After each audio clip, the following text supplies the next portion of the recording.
I had a chop mark on my chest from Minoru Suzuki for maybe 2 weeks. They're supposed to last a few days. Okay, so They lasted about 2 weeks. So he's no joke. He's the man. I got his respect, and that's all that matters to me.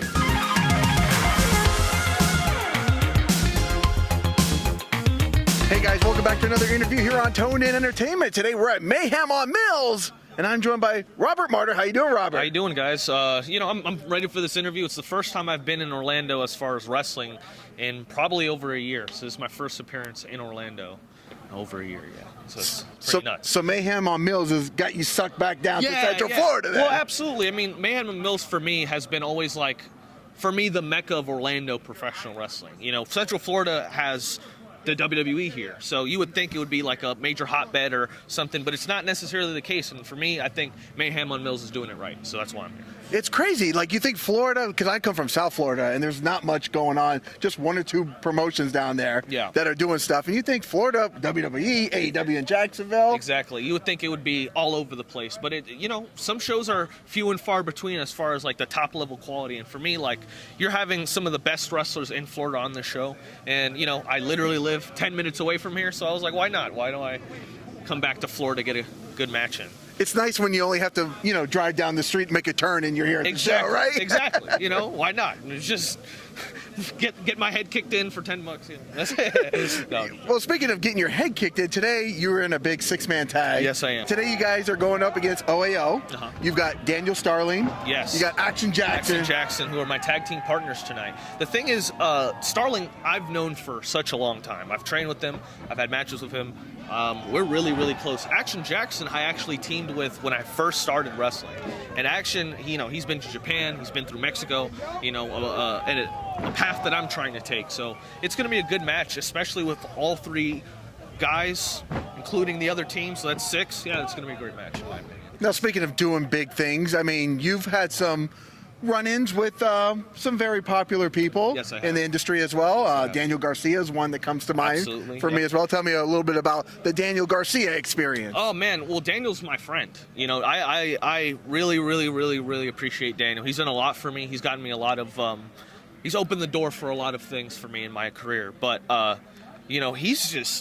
he's on fire right now. He's absolutely amazing. And from the moment we met, I knew we were going to click, and we've done a lot of good stuff together, and hopefully I get to see him again, wrestle him again, because last time we did at Prestige Wrestling, we went 25 minutes, man. That was nuts, yeah. We did 25 minutes. I wrestled Minoru Suzuki probably like a month before that, so it was a good streak, big streak. Timothy Thatcher, guys like those. Can I ask you, how hard does Suzuki hit? As hard as you think that he does. Yes, that's it's pretty nuts. As hard as you think that he hits. I've never been forearmed harder in my entire life than Minoru Suzuki. And the only person that I can even put in my head that chops even close as hard as JD Drake. So those are the only two people that I can think of that even match as far as just hitting and striking as hard as they can, I loved wrestling those guys. Did they leave any souvenirs behind on you? Oh, by the way, so I had a chop mark on my chest from Minoru Suzuki for maybe 2 weeks. They're supposed to last a few days. Okay, so they lasted about 2 weeks. So he's no joke. He's the man. I got his respect, and that's all that matters to me. It's really interesting when you watch it on TV. You can tell, we know the Ric Flair chop, right? Has that big chop, and it sounds. Suzuki's chops on TV, coming from a viewer's perspective, don't look as intense, but the welt marks that are left behind, though, like, what is it with the impact? Because it's meant to, his Ric Flair chops, for example, are like this. Suzuki chops overhand. So you're not going to get a loud sound, but you're going to get the breath knocked out of you, and it's going to hurt really bad. It's brutal. It's not nice. I'd rather anyone chop me the Ric Flair way than the Suzuki way. Okay, so there is a difference in the way. Okay, yes. See, I am learning something new today. Yes. As a person who's never been chopped and hopefully never will be chopped. Now, I want to ask you about, you did a little bit of a promo with Daniel Garcia, and you talked about doing everything correct, everything the right way. Yeah. What exactly does that mean to you? The right way for me was I never once took a handout. I never once took an opportunity because it was just given to me. I never, I never politic, to make it blatantly clear. I always made sure that whatever booking I had, whatever match I had on each show, I put my 100% in it. And I did the wrestling match that I knew that I wanted to do. And that was the biggest thing for me, because through that, it's a long, hard road. I might not get the gifts or the highlights that most other people have, but I'm building a foundation of just being a great professional wrestler, being a respected professional wrestler. And that's what I wanted. And when I got that match with Daniel Garcia, that's the road I took. I've wrestled legends, I've wrestled the best in the world, I've wrestled the international best in the world, but it took years. I've been wrestling for 8 years. I'm 22 years old, You're only 22? I'm only 22. So I had my first match when I was 14. Because I was going to say, you have a heck of a highlight reel. Yeah, right? and I'm only 22. It's 8 years wrestling, and again, it's a long, hard road. Daniel Garcia had a very, very similar way to that. He wrestled everywhere. I don't know if you remember him around 2021, 2022, but on the indie scene, he was the man. There was nobody bigger and better than Daniel Garcia. So that's why I felt like our paths collided a little bit. We almost had the same... There's like a gnat flying on. Go around. I'm going to chop it for you here. I'm going to overhand slap that thing out of the way. But yeah, we had very similar paths, and it's interesting because I was kind of like his young boy. I was kind of his student, even though I've actually been wrestling longer than him. But it ended up working out because, we butt heads, but we're still friends. Yeah, it ended up working out. Now, in your wrestling journey of 8 years, okay, so when you started at 14, what did your family think about that? Oh, my family hated it. They hated it. Well, here's the thing. They hated it for a different reason. They didn't hate it because they wanted me to, they didn't want me to participate in anything violent. My family is full of boxers. So they wanted me to be a boxer. They were like, screw this wrestling crap. We want you to be a boxer. And then I was like, I did boxing, but cool. And then I tried amateur wrestling in high school, and eventually I realized I can only manage one thing. I was juggling 3 sports at one time. I was managing boxing, managing amateur wrestling in high school, and then professional wrestling. So I would have a wrestling match at 2 p.m., and I'd win, and then at 8 p.m., I'd be wrestling a man 3 times my size and slamming me all over the ring. So eventually I realized I got to pick one, and I picked professional wrestling. So eventually, my parents came around. They see me. I'm traveling the world. I have a few dates in January I'm not allowed to say, but it may be in a place that people watch wrestling at. So it's around Canada area. So I have a lot of big opportunities coming up, a lot of big, things in my career that I'm really excited. The thing is, man, when I signed up to be a professional wrestler, when I was like, I knew I want to do this, I wrote a list of every promotion I've wanted to be at on the independent scene.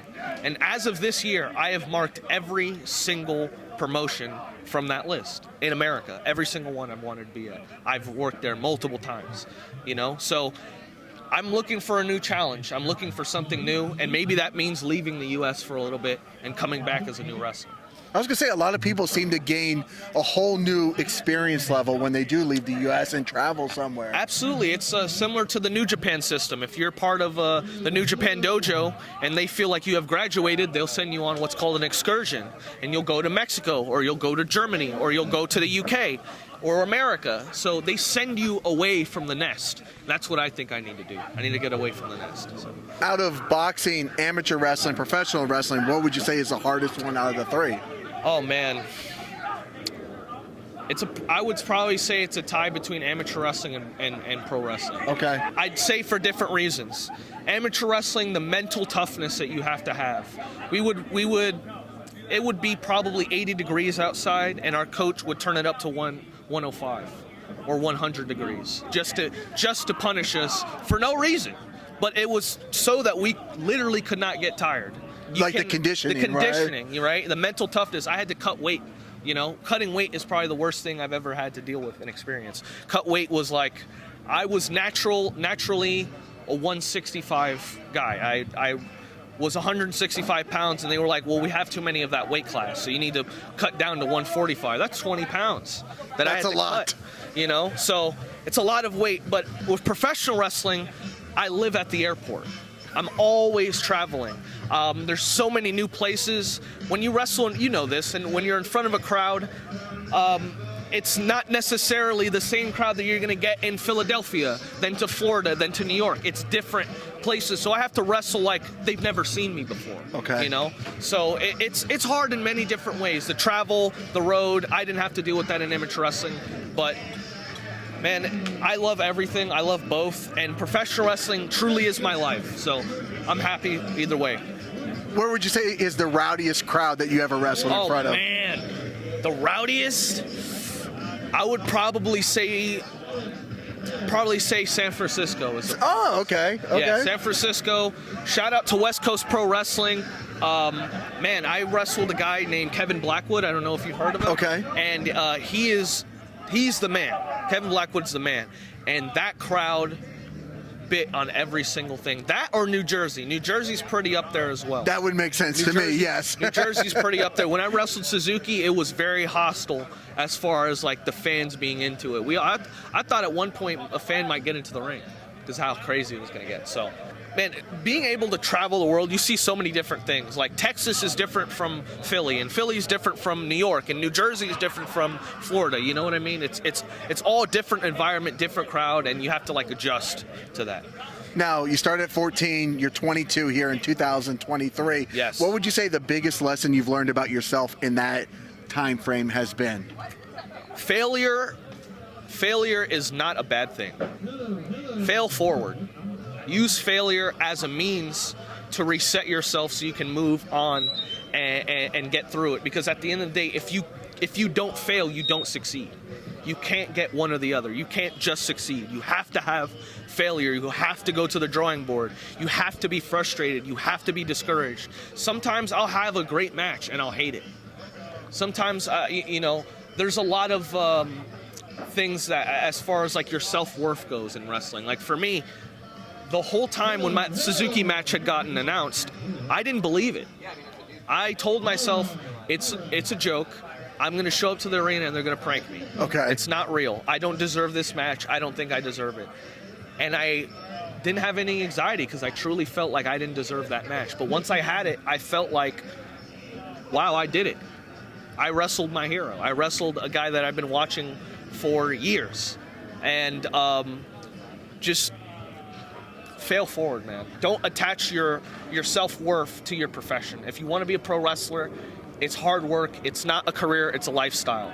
But don't attach your self-worth to this. Because at the end of the day, this business will chew you out. It'll spit you on the ground and then stomp on you.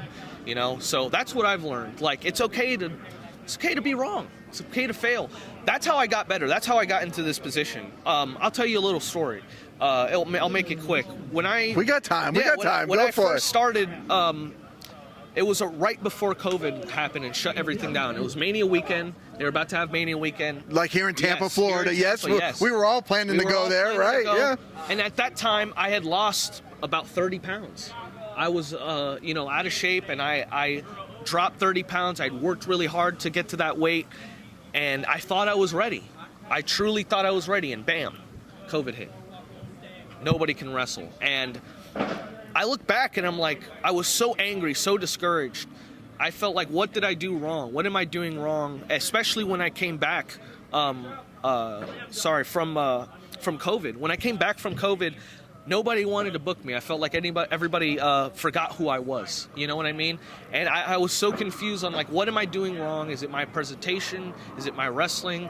And that time, that reevaluation of myself, where I felt I failed, I used it to be better. I improved things about myself. I went to the gym more. I got new gear. I had a new online presentation. And from then on, I was booked everywhere, So it's okay to take that time. One of the things I like to ask everybody, we've had a lot of serious conversation, but I want to throw something fun out there. Yeah. And I like to ask people, like, what maybe is the most bizarro moment that you've had in the ring that wasn't expected? Okay, I can't believe I'm telling this story. Please tell the story here. So this happened, I want to say, in either Sarasota, Florida, or somewhere in, maybe it was Gainesville, I don't remember. It was somewhere in North Florida. And I don't know what promotion it was. I just know Are you aware of Janai Kai? Yes, of course. She probably kicks as hard as Suzuki hits. Right? Yes. Janai was on that show, and Janai was on that show, and her boyfriend Yoya. I don't know if you've heard of Yoya. Okay. Her boyfriend Yoya was on that. I was tagging with them. It was a 6-man tag. Actually, no, it wasn't a 6-man tag. It was like a 9-man tag of just a smorgasbord of professional wrestlers. It was nuts. It was ridiculous. I don't know why it happened. But midway through the match, as it is raining, and as nobody is there, by the way, there's nobody in the crowd. There's like 2 people.